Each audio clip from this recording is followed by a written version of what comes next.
यमुना का पानी काला हो गया था और जो गाय उसे पीती थी वो लौटकर नहीं आती थी। और इसकी वजह एक ऐसा जीव था जिसने कभी किसी से कुछ मांगा नहीं था, उसने बस कब्जा कर लिया था। यमुना के एक हिस्से में एक गहरा कुंड था। उस कुंड में कालिया नाम का नाग रहता था। वो पहले कहीं और रहता था, फिर वहां से भागकर यमुना में आ बसा और आते ही उसने उस कुंड को अपना बना लिया। उसका जहर इतना तेज था कि पानी काला पड़ गया। कुंड के ऊपर से जो पक्षी उड़ता वो बीच में ही गिर जाता। किनारे के पेड़ सूख गए, घास जल गई और सबसे बुरी बात, व्रज की गायें प्यास में वहीं पानी पी लेती थीं और फिर उठती नहीं थीं। लोगों ने रास्ता बदल दिया। बच्चों को मना कर दिया गया कि उस तरफ मत जाना। एक पूरा गांव डर के साथ जीने लगा। और कालिया खुश था। उसे लगता था कि यही ताकत है, कोई मेरे पास आता ही नहीं, इसका मतलब मैं सबसे बड़ा हूँ। एक दिन कान्हा और उनके सखा गायें चरा रहे थे। दोपहर की गर्मी थी। कुछ गायें प्यास से भटकते हुए उसी कुंड की तरफ चली गईं। सखाओं ने चिल्लाकर रोका, पर देर हो गई। पानी पीते ही गायें गिरने लगीं। बच्चे रोने लगे।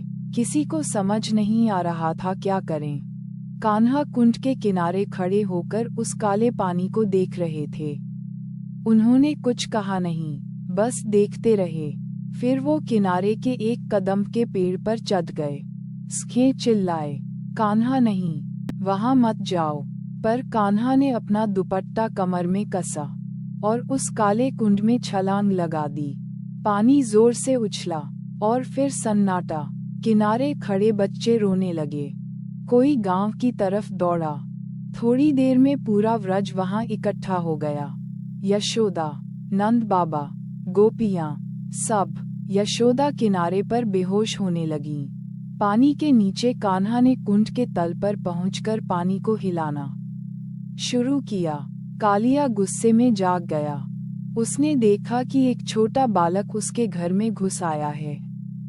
उसने कान्हा को अपने शरीर में लपेट लिया, कस के जकड़ लिया और अपने सैकड़ों फनों से जहर उगलने लगा।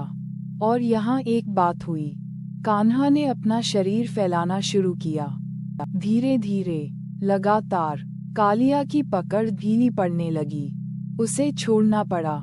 वो पीछे हटा, हांफता हुआ, और पहली बार उसे कुछ महसूस हुआ जो उसने कभी महसूस नहीं किया था, डर। कान्हा पानी से बाहर आए, कालिया के फनों पर चढ़ गए और नाचने लगे।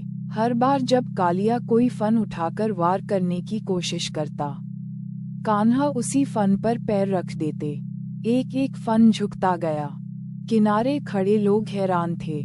कोई तालियां बजा रहा था, कोई रो रहा था। कालिया का शरीर टूटने लगा, मुंह से खून आने लगा। और तब उसकी पत्नियां, नाग पत्नियां, पानी से बाहर आईं। उन्होंने कान्हा के सामने हाथ जोड़े और कहा, प्रभु, हमें पता है इसने गलत किया। इसने अपनी ताकत को सबसे बड़ा समझा, पर अब ये टूट गया है। इसे जीवन दे दीजिए। कान्हा रुक गए। उन्होंने कालिया को देखा। वही कालिया जो कल तक सबसे बड़ा था, आज बेदम पड़ा था। कान्हा नीचे उतरे और बोले, कालिया, तुम्हारी ताकत बुरी नहीं थी। बुरा ये था कि तुमने उसे सिर्फ डराने के लिए इस्तेमाल किया। अब तुम ये जगह छोड़ दो, समुद्र में जाओ, वहां तुम्हें कोई नहीं छेड़ेगा और तुम भी किसी का पानी जहरीला नहीं करोगे। कालिया ने सिर झुकाया और चला गया। और जैसे वो गया, यमुना का पानी साफ होने लगा।